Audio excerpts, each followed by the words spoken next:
ಒಂದು ವರ್ಷದಿಂದ ಬೋರ್ ಹಾಕಿ ಮಾಡ್ತಾ ಇದ್ದೀವಿ. ಇದು ಎಲೆಕೋಸು ಈಗ ದಪ್ಪ ಇದೆಯಲ್ಲ, ಈ ಸೈಜ್ ಬರ್ಬೇಕು. ಅಡಿಕೆ ಗಿಡದಲ್ಲಿ ಈ ತೆಂಗಿನ ಗಿಡ, ಅಡಿಕೆ ಗಿಡ ಹಾಕಿ ಇದರಲ್ಲಿ ಕೋಸು ಚಿಲ್ಲರೆ ಬೆಳೆ ಇದು ದೊಡ್ಡದಾಗೋವರೆಗೂ ಕೋಸಿನ ಬೆಳೆ ಮಾಡೋಣ ಅಂತೇಳಿ ಮಾಡ್ತಾ ಇದೀವಿ. ಬೆಳಿಬೇಕು ಅನ್ನೋ ಆಸೆ.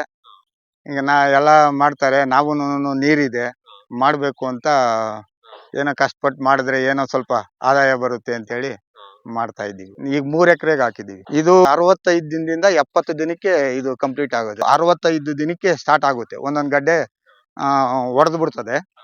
ದಪ್ಪ ಆಗಿದ್ದು ಕಡ್ಕೊಂತ ಇದ್ರೆ ಮಾರ್ಕೆಟ್ ಕಳಿಸ್ತಾ ಇರ್ತೀವಿ. 15-20 ದಿವಸ ಕಡ್ಕೊಂತ ಇರ್ಬೋದು. ಸಣ್ಣ ಇರೋದು ದಪ್ಪ ಆಗೋವರೆಗೂನು ನಾವು ವೆಯ್ಟ್ ಮಾಡ್ಕೊಂಡು ನೀರ್ ಕಟ್ಕೊಂಡು ಲಾಗೋಡ್ ಹಾಕೊಂಡು ಮಾಡ್ತಾ ಇದ್ರೆ ಅದು ದಪ್ಪ ಆಗ್ತಾ ಇರ್ತದೆ. ಓದ್ತಾ ಇರ್ತದಲ್ಲ, ಗಡ್ಡೆ ಕಮ್ಮಿ ಆದಾಗ ಉಳ್ದಿರೋದು ಅದು ದಪ್ಪ ಆಗ್ತದೆ. ಆಗ ಕಟ್ ಮಾಡ್ಕೊಂತ ಫಲವತ್ತಾಗಿ ಗೊಬ್ಬರ ಹೊಡಿಬೇಕು. ಸಾಲ ಹೊಡ್ಕೊಂಡು ನಾರನ್ನ ಬಿಡಿಸ್ಕೊಂಡು ನರ್ಸರಿಯಿಂದ ನಾರ್ ತಗೊಂಬಂದು ನಾಟಿ ಮಾಡ್ಬೇಕು. ಇದನ್ನೆಲ್ಲ ಡ್ರಿಪ್ ಮಾಡಿದೀವಿ. ಆ ಡ್ರಿಪ್ಗೆ ಜಾಯಿಂಟ್ಗೆ ನಾರು ಉಣ್ತೀವಿ. ನಮಸ್ಕಾರ ಅಣ್ಣ. ಮಾರ್ಸಂದ್ರ, ನಮ್ಮ ಹೆಸರು ಕೃಷ್ಣಮೂರ್ತಿ ಅಂತ.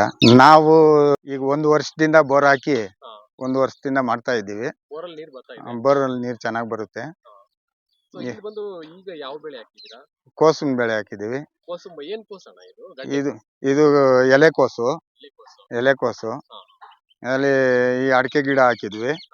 ಅಡಿಕೆ ಗಿಡದಲ್ಲಿ ಈ ತೆಂಗಿನ ಗಿಡ, ಅಡಿಕೆ ಗಿಡ ಹಾಕಿ ಇದರಲ್ಲಿ ಕೋಸು ಚಿಲ್ಲರೆ ಬೆಳೆ ಇದು ದೊಡ್ಡದಾಗೋವರೆಗೂ ಕೋಸಿನ ಬೆಳೆ ಮಾಡೋಣ ಅಂತೇಳಿ ಮಾಡ್ತಾ ಇದೀವಿ. ಅಡಿಕೆಯಲ್ಲಿ ಉಪು ಬೆಳೆಯಾಗಿ ಮಾಡ್ತಾ ಇದೀವಿ. ಈ ಕೋಸ್ ಹಾಕ್ಬೇಕು ಅನ್ಸಿದ್ದು ಯಾಕಣ್ಣ ಈ ಸಾರಿ? ಯಾಕೆ ಅಂತಂದ್ರೆ ಏನೋ ಈ ಬೆಳಿಬೇಕು ಅನ್ನೋ ಆಸೆ. ಈಗ ಎಲ್ಲ ಮಾಡ್ತಾರೆ, ನಾವು ನೀರಿದೆ ಮಾಡ್ಬೇಕು ಅಂತ ಏನೋ ಕಷ್ಟಪಟ್ಟು ಮಾಡಿದ್ರೆ ಏನೋ ಸ್ವಲ್ಪ ಆದಾಯ ಬರುತ್ತೆ ಅಂತೇಳಿ ಮಾಡ್ತಾ ಇದ್ದೀವಿ. ಟೋಟಲ್ ಎಷ್ಟು ಎಕರೆಗೆ ಹಾಕಿದ್ದೀವಿ? ಈಗ 3 ಎಕರೆಗೆ ಹಾಕಿದೀವಿ. 3 ಎಕರೆಗೆ ಹಾಕಿ ಇದು 65 ದಿನದಿಂದ 70 ದಿನಕ್ಕೆ ಇದು ಕಂಪ್ಲೀಟ್ ಆಗುತ್ತೆ. ಕ್ಲೀನ್ ಆಗುತ್ತೆ.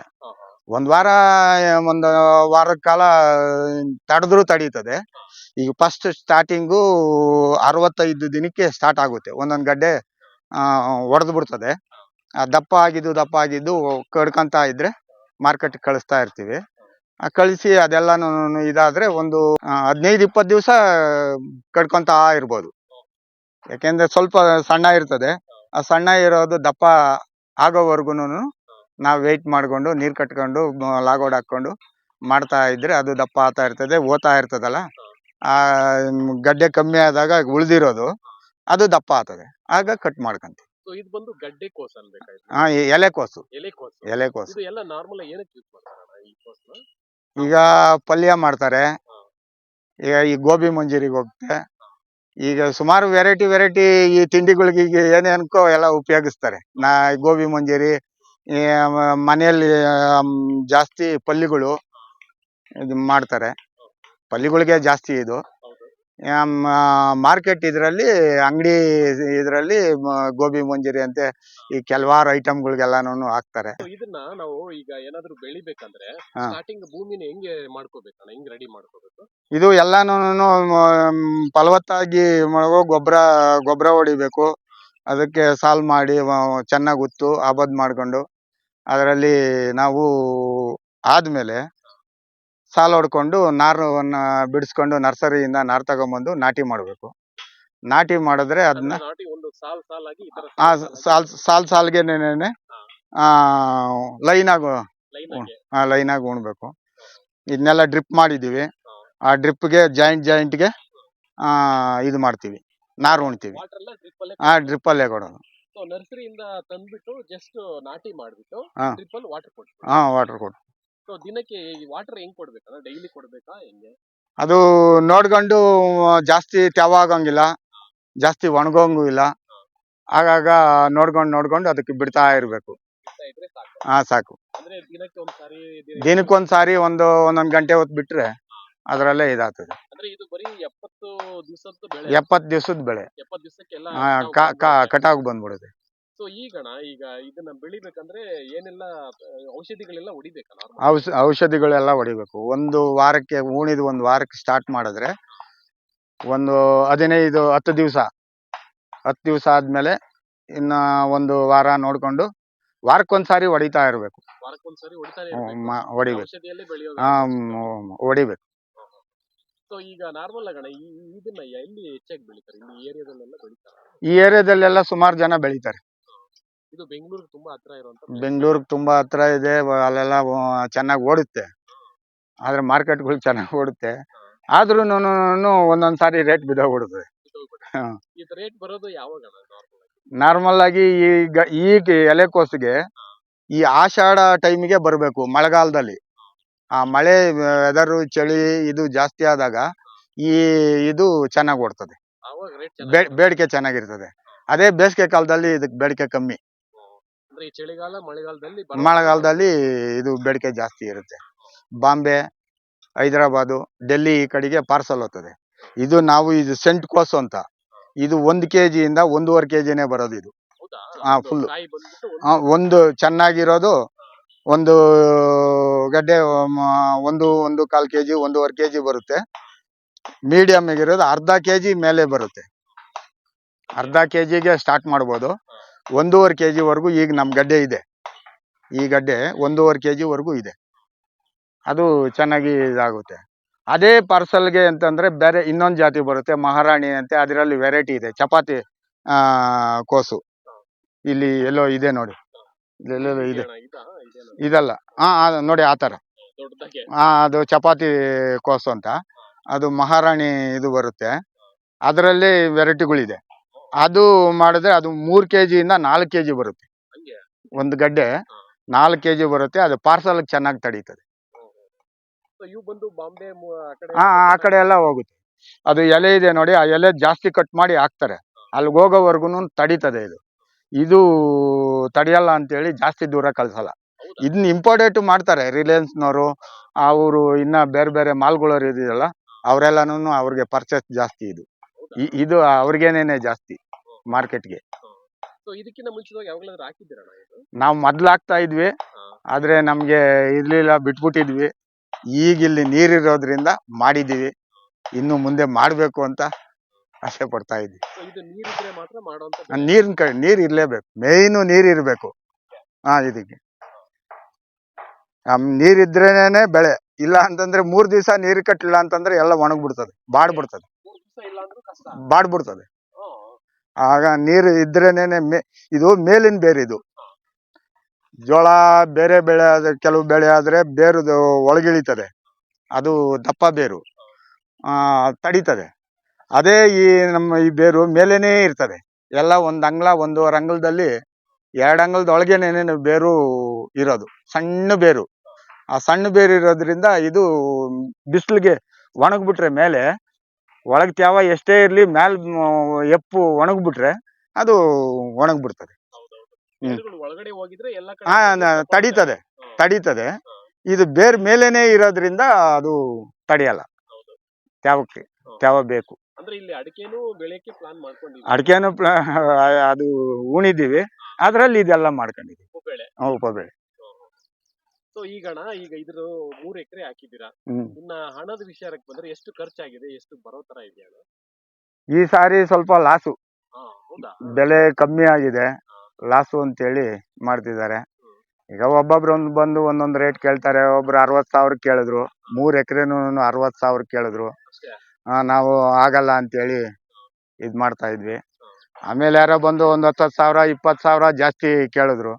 ಲಾಸ್ಟ್ ಫೈನಲ್ ಆಗಿ ಇವತ್ತು 1,80,000ಕ್ಕೆ ತೀರ್ಮಾನ ಆಗಿದೆ. 1,80,000 3 ಎಕರೆನು 70 ದಿವಸ. ಅಂದ್ರೆ ಖರ್ಚು ಸ್ವಲ್ಪ ಕಡಿಮೆ ಮಾಡ್ಕೊಂಡಿದ್ರೆ ಆದಾಯ ಬರೋದಲ್ಲ. ಆದಾಯ ಬರೋದು. ಸ್ವಲ್ಪ ನಗರ ಪ್ರದೇಶ ಆಗಿರೋದ್ರಿಂದ ಖರ್ಚು ಜಾಸ್ತಿ. ಆಳ್ ಸಿಗಲ್ಲ. ಆಳಿಗೆ ಆಳಿಗೆ ಈಗ ಹೆಣ್ಣಾಳು ಬಂದ್ರೆ ಅವ್ರಿಗೆ ಊಟ ತಿಂಡಿ ಕೊಟ್ಟು 500 ರೂಪಾಯಿ ಕೊಡ್ಬೇಕು. ಗಂಡಾಳು ಬಂದ್ರೆ ಅವ್ರಿಗೆ ಊಟ ತಿಂಡಿ ಕೊಟ್ಟು 1,000 ರೂಪಾಯಿ ಕೊಡ್ಬೇಕು. ನೋಡಿ, ವೆಹಿಕಲ್ ಇದಕ್ಕೆ ಎಲ್ಲಾನು ಅಷ್ಟೇನೇನೆ. ಏನು 1 ಮೂಟೆ ಲಾಗೋಡ್ ಹಾಕೊಂಡ್ ಬರ್ಬೇಕು ಅಂದ್ರೆ ಅವ್ರಿಗೆ 100 ರೂಪಾಯಿ ಕೊಟ್ರೆ 100 200 ಕೇಳ್ತಾರೆ ಆಟೋದವರು.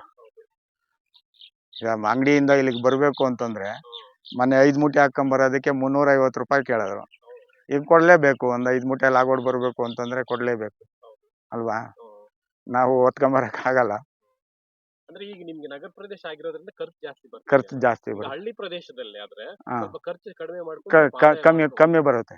ಆದಾಯ ಮಾಡ್ಕೋಬಹುದು. ಕೂಲಿನೂ ಕಮ್ಮಿ ಇರುತ್ತೆ. ಒಂದೊಂದ್ ಕಡೆ ಒಂದೊಂದ್ ತರ ಇರ್ತದೆ. ಈಗ 200 ರೂಪಾಯಿಯಿಂದ 300 ರೂಪಾಯಿ, 350 ರೂಪಾಯಿ ಕೂಲಿ ಇರ್ತದೆ. ಆಗ ಅವ್ರಿಗೆ ಸ್ವಲ್ಪ ಒಂದ್ 150 ರೂಪಾಯಿ ಉಳಿತದೆ. ಹೌದು. ಈಗ ನಮಗೆ ಈ ಜನ ಸಿಕ್ತಿದ್ದು ನಾವು ಏನೋ ಒಂದ್ 50 ಅಂತೇಳಿ ಈಗ 500 ರೂಪಾಯಿ ಕೊಡ್ಬೇಕು ಒಂದ್ ಹೆಣ್ಣಾಳಿಗೆ. ಅಲ್ವಾ? ಹೌದು, ಸೊ ಈಗ ಹಳ್ಳಿ ಕಡೆ ಹಾಕಿ ಸ್ವಲ್ಪ ಆದಾಯ ಮಾಡ್ಬೋದಲ್ಲ ಆರಾಮಾಗಿ? ಮಾಡ್ಬೋದು. ಒಳ್ಳೆ ಇದಿದೆ. ನೀರಾವರಿ ನೀರು ಯಾರಿಗಿದೆಯೋ ಅವರು ಧಾರಾಡ್ಯವಾಗಿ ಮಾಡ್ಬೋದು. ಮಾಡಿದ್ರೆ ಒಳ್ಳೆ ರೇಟ್ ಅಂತೂ ಸಿಗುತ್ತೆ. ಅಂದ್ರೆ ಇದು ಅಂದ್ರೆ ಮಾಡ್ಬೇಕಾಗಿರೋಂತ ಇದು ಮಳೆಗಾಲ ಚಳಿಗಾಲ ಈ ಚಳಿಗಾಲ ನೋಡ್ಕೊಂಡು ಮಾಡ್ಬೇಕು. ಇದಕ್ಕೆ ಏನಂತಂದ್ರೆ ನೀರಿರೋರು ಈ ಜಾಸ್ತಿ ಮಾಡಬಾರ್ದು. ಅರ್ಧ ಎಕರೆ 1 ಎಕರೆ ಅವರು ಶಕ್ತಿ ಸಮಾನವಾಗಿ ಮಾಡಿದ್ರೆ ಒಳ್ಳೆ ಆದಾಯ ಐತೆ. ಅವರೇ ಸ್ವಂತ ಮಾಡಬೇಕು. ಆಳುಗಳು ಕಮ್ಮಿ ಮಾಡ್ಕೊಂಡು ನಾವು ಮಾಡಿದ್ರೆ ನಮ್ಗೆ ಲಾಭ. ಬಟ್ ಇದು ನಿಮಗೆ ಈ ಅಡಿಕೆ ಹೆಂಗೋ ಹಾಕ್ಬಿಟ್ಟಿದ್ದೀರಾ, ಹಾ, ಸದ್ಯದಲ್ಲಿ ಉಪ್ಪು ಬೆಳೆ. ಉಪ್ಪು ಬೆಳೆ ಇದಿನ್ನ ಒಂದು 4 ವರ್ಷ 5 ವರ್ಷದವರೆಗೂನು ಇದರಲ್ಲಿ ಮಾಡ್ಕೊಬಹುದು. 4-5 ವರ್ಷ ಉಪ್ಪು ಬೆಳೆ ಹಾಕೊಂತಾನೆ ಒಂದು ಆಳುದ್ದ ಮೇಲೋಗೋವರೆಗೂನು ಈ ಬೆಳೆಗಳು ಮಾಡ್ಕೊಬಹುದು. ಆರಾಮಾಗಿ. ಆರಾಮಾಗಿ ಮಾಡ್ಕೊಬಹುದು. ಸೊ ಇದಾದ್ಮೇಲೆ ಏನು ಹಾಕ್ಬೇಕು ಅನ್ಕೊಂಡಿದ್ದೀರಿ? ಜೋಳ ಹಾಕ್ಬೇಕು ಅನ್ಕೊಂಡಿದೀವಿ, ಹೂಕೋಸು ಹಾಕ್ಬೇಕು ಅನ್ಕೊಂಡಿದೀವಿ, ಸ್ವಲ್ಪ ಕ್ಯಾಪ್ಸಿಕಮ್ ಹಾಕ್ಬೇಕು ಅಂತ ಇದೀವಿ. ನಾವು ಈಗ ಏನ್ ಮಾಡಿದ್ವಿ, 3 ಎಕರೆ ಒಂದೇ ಬೆಳೆ ಮಾಡ್ಬಿಟ್ವಿ. ಇದು ಅಗಾಧ ಆಯ್ತು, ಮಾಡಬಾರ್ದು ಅಂತೇಳಿ ಒಂದ್ ಎಕರೆ ಹೂಕೋಸು ಒಳ್ಳೆ ಬೇಡಿಕೆ ಇದೆ. ಇವತ್ತು 40 ರೂಪಾಯಿ ಇದೆ ಒಂದು ಹೂವ. ಈಗ ತಗೊಳ್ಳೋರೆ 40 ರೂಪಾಯಿ ನಮಗ್ ಕೊಟ್ರೆ ಅವ್ರು ಮಾರೋರಿಗೆ ಅವ್ರಿಗೆ ಇನ್ನ ಸ್ವಲ್ಪ ಆದಾಯ ಇರ್ತದೆ.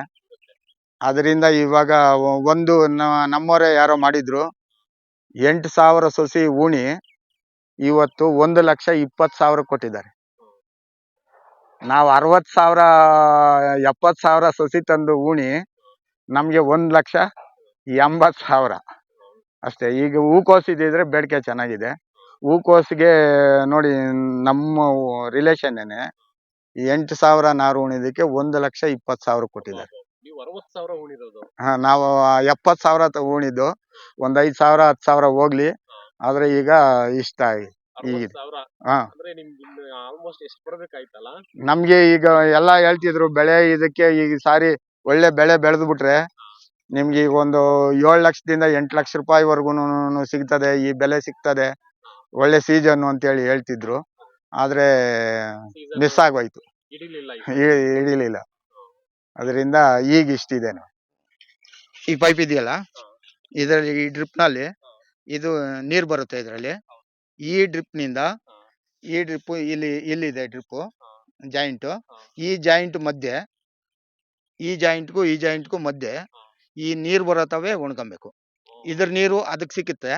ಆ 2 ಗಡ್ಡೆಗೂನು ಆ ನೀರ್ ಸಿಗುತ್ತೆ, ಈ 2 ಗಡ್ಡೆಗೂನು ಈ ಜಾಯಿಂಟ್ ನೀರ್ ಸಿಗುತ್ತೆ. ಅದರಿಂದ ಈ 2 ಗ್ಯಾಪ್ಗೆ 3 ಇದೆ. 3 ಇದೆ. ಅಂದ್ರೆ ಇದ್ರಲ್ಲಿ ಚೆನ್ನಾಗಿ ಬಂದಿದೆ ಚೆನ್ನಾಗಿ ಬಂದಿಲ್ಲ ಅಂತ ಕಂಡುಹಿಡಿಯೋದು ಹೇಗೆ? ಈ ಗಡ್ಡೆ ನೋಡ್ರಿ, ಇದು ಈಗ ದಪ್ಪ ಇದೆಯಲ್ಲ, ಈ ಸೈಜ್ ಬರ್ಬೇಕು. ಈ ಸೈಜ್ ರಿಂದ ಒಳ್ಳೆ ಸೈಜ್ ಬಂದಿದೆ ನೋಡಿ. ಈ ಸೈಜ್ ಬಂದ್ರೆ ಇದು ಕ್ವಾಲಿಟಿ ಆಗಿ ಬರ್ತಿದೆ ಅಂತ ಲೆಕ್ಕ. ಇಲ್ಲಿ ನೋಡಿ, ಇಲ್ಲಿ ಇದೆಯಲ್ಲ, ಅಲ್ಲಿ ದೊಡ್ಡ ದೊಡ್ಡ ಗಡ್ಡೆ ಇದೆಯಲ್ಲ, ಆ ಗಡ್ಡೆಗಳು ತರ ಬರ್ಬೇಕು. ಈಗ ಯಾರಾದ್ರೂ ನೀವು ಕೊಟ್ಟಿರೋದು ಒಟ್ಟಿಗೆ ಕೊಟ್ಬಿಟ್ಟಿದ್ದೀರಾ, ಈಗ ಯಾರಾದ್ರೂ ಒಟ್ಟಿಗೆ ತಗೊಳ್ದೇ ಇದ್ದಿದ್ರೆ ಇದನ್ನ ಹೆಂಗೆ ಮಾರಾಟ ಮಾಡ್ತಿದ್ರ? ಹೆಂಗೆ ಅಂತಂದ್ರೆ ಮಾರ್ಕೆಟ್ಗೆ ನಾವೇ ಕಡ್ದು ರಿಲಯನ್ಸ್ಗಂತೆ ಈ ಮಾಲ್ಗಳಿಗೆ ಇದಕ್ಕೆಲ್ಲಾನು ಕೊಡ್ಬೇಕು ಅಂತಿದ್ವಿ. ನಮ್ಮಲ್ಲಿ ಜನ ಇಲ್ಲ. ಆ ಜನ ಇದ್ದಿದ್ರೆ ನಮ್ಗೆ ತುಂಬಾ ಅನುಕೂಲ ಇರೋದು. ನಮ್ಮ ಹತ್ರ ಜಾಸ್ತಿ ಇರೋದ್ರಿಂದ ಎಲ್ಲ ಒಂದೇ ಸಾರಿ ಒಟ್ಟಿಗೆ ಬಂದ್ಬಿಟ್ಟಿದೆ ಇದು. ಯಾಕೆಂದ್ರೆ ತೋಟ ನಿಲ್ಸ್ಕೊಂಡಿರೋದ್ರಿಂದ ಎಲ್ಲ ಒಂದೇ ಸಾರಿ ಬಂದ್ಬಿಡ್ತು. ಆ ಒಂದೇ ಸಾರಿ ಬಂದಿರೋದ್ರಿಂದ ನಾವ್ ಯಾವ ಮಾಲ್ಗಳಿಗೂ ನಾವು ಮಾಡಕ್ ನಮ್ಗೆ ಇಲ್ಲಿ ಜನ ಸಿಗಲ್ಲ. ಯಾಕೆಂದ್ರೆ 3 ಎಕರೆ ಇದೆಯಲ್ಲ, ಇದೆಲ್ಲ ಒಂದೇ ಸಾರಿ ಬಂದಾಗ ಎಲ್ಲ ಗಡ್ಡೆ ಒಡೆದು ಬಿಡ್ತದೆ. ಈ ವಾರದಲ್ಲಿ ನೋಡಿ ಅಲ್ಲೆಲ್ಲ ಹೊಡಿತಾ ಇದೆ. ಆ ಹೊಡೆದು ಬಿಟ್ರೆ ನಮ್ಗೆ ವೇಸ್ಟ್ ಆಗುತ್ತೆ. ಹೊಡಿಬಾರ್ದು. ಎಲ್ಲ ಸೇಮ್ ಇದೇ ತರ ಇರ್ಬೇಕು ಗಡ್ಡೆ. ಇದ್ದಾಗ ನಮ್ಗೆ ಬೆಲೆ ಆಗೋದು. ಆ ಗಡ್ಡೆ ಹೊಡೆದು ಬಿಟ್ರೆ ಆ ತರ ಹೊಡೆದು ಬಿಡು. ಅಲ್ಲಿ ಹೊಡೆದಿದೆ, ಇನ್ನ ಮುಂದೆ 2 ಭಾಗ ಆಗೋಗ್ಬಿಡುತ್ತೆ. 2 ಭಾಗ ಆಗೋಗ್ಬಿಟ್ರೆ ಅದು ಹೋಯ್ತು ಅಂತ ಲೆಕ್ಕ. ಸೊ ಇದು ಏನಾದ್ರೂ ಒಟ್ಟಿಗೆ ಸಿಗಿರ್ಲಿಲ್ಲ ಅಂದಿದ್ರೆ ಈ ತರ ಬೇರೆ ಕಡೆ ರಿಲಯನ್ಸ್, ಬಿಗ್ ಬಾಸ್ಕೆಟ್ ಅವ್ರಿಗೆಲ್ಲ ಹಾಕ್ಬೇಕಾಯ್ತಾ?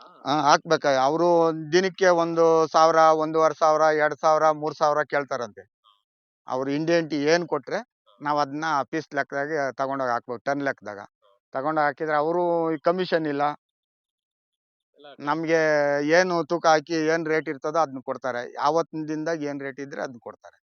ಅದನ್ನ ನಾವು ಇದ್ ಮಾಡ್ಬೋದು. ಕಮಿಷನ್ ಇಲ್ಲ. ಅದಾದ್ರೆ ಒಳ್ಳೇದೇನೇನೆ. ಆದ್ರೆ ನಾವು ಈ ಒಟ್ಟಿಗೆ ಜಾಸ್ತಿ ಮಾಡ್ಕೊಂಡು ಅದನ್ನ ಮಾಡಕ್ಕಾಗಲ್ಲ. ಈಗ ಏನಾದ್ರು ಅರ್ಧ ಎಕರೆ ಅಂದಿದ್ರೆ ಅದು ಹಾ, ಸುಲಭವಾಗಿ ನಾವು ಮಾಡ್ಬೋದು. ಮಾಡ್ಕೊಬೋದಾಗಿತ್ತು. ಅರ್ಧ ಎಕರೆ, ಮುಕ್ಕಾಲ್ ಎಕರೆ, 1 ಎಕರೆ ಇದ್ದಿದ್ರುನು ನಾವು ಮೇಂಟೈನ್ ಮಾಡ್ಕೊಬೋದಾಗಿತ್ತು. ಯಾಕೆಂದ್ರೆ ದಿವ್ಸ ಬಂದಿದ್ದು ಹೊಡೆದು ಹಾಕ್ತಾ ಇದ್ರೆ ಅವ್ರಿಗೂ ಕಮ್ಮಿ ಹಾಕ್ಬೋದು. ಹೌದು. ನಮ್ಗೂನು ಇಲ್ಲಿ ಕೆಲ್ಸಕ್ಕೂನು ತಾಪತ್ರಯ ಇರಲ್ಲ. ಮನೆ ಜನ ಇರ್ಬೇಕು.